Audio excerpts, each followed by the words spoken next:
యేసు ప్రభు మాట చొప్పున చేసి వలలు వేశారు, విస్తారమైన చేపలు పట్టారు.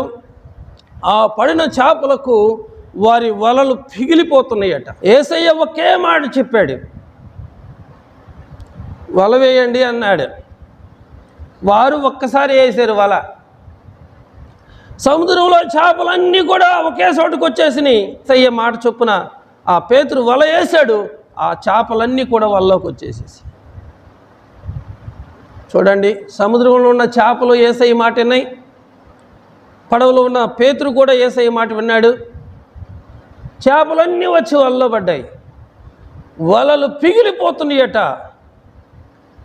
దేవుడు నీ జీవితంలో ఒక్క మాట సెలవిస్తే చాలు, నువ్వు గొప్పగా ఆశీర్వదించబడతావు. దేవుడు ఆశీర్వదిస్తే కొద్దో గొప్ప కాదు, పిగిలిపోయే ఆశీర్వాదం. దావీదు అంటాడు, నా గిన్నె నిండి పొర్లుతున్నది. దేవుడు నన్ను అభిషేకించాడు, దేవుడు నన్ను ఆశీర్వదించాడు, నా గిన్నె నూనెతో నింపబడి ఉన్నది, అది పొంగి పొర్లుతున్నది అన్నాడు. పొంగి పొర్లే ఆశీర్వాదం కావాలి మనకి, సగం కాదు, ఎలుతుగా కాదు. యేసయ్య ఇస్తే పొంగి పొర్లాలి. పాలు కనుక పొంగుతీ చూడండి, పాలు పొంగటం చూసారు ఎప్పుడన్నా? చాలాసార్లు పొంగు పెట్టుంటారు మీరు. పొంగిపోయే ఆశీర్వాదం ఇస్తాడు యేసయ్య, కొద్దో గొప్ప కాదు. పేతురుతో దేవుడు చెప్తే, దేవుడు చెప్పిన మాట పేతురు వింటే, వలలు వేస్తే విస్తారమైన చేపలు పడితే వలలు కూడా పిగిలిపోతున్నాయి అన్నమాట.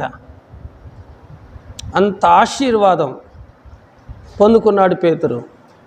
పేతురే కాదు, పేతురుతో ఉన్న వారందరూ కూడా చాలా సంతోషించారు. ఎందుకు అంటే వారు దేవుని మాట చొప్పున చేశారు కనుక వారికి హృదయాల్లో ఏముంది? సంతోషం ఉంది.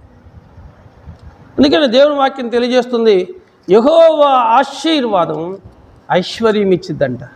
ప్రభు మాట ప్రకారంగా నడిచిన పేతురుతో ఉన్నటువంటి సహచరులు కూడా బహుగా ఆశీర్వదించబడటానికి గల కారణం ఏంటంటే ప్రభు చెప్పిన మాట విన్నారు.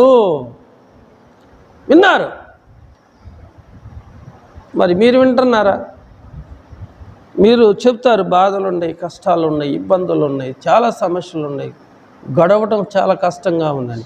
మీ ఆలోచనలు పక్కన పెట్టి మరి ప్రభు ఆలోచనల ప్రకారంగా మీరు ఎందుకు నడవకూడదు? సరే, మన ఆలోచనలు ప్రకారంగా మనం నడుస్తుంటే తేడా పడుతున్నాము.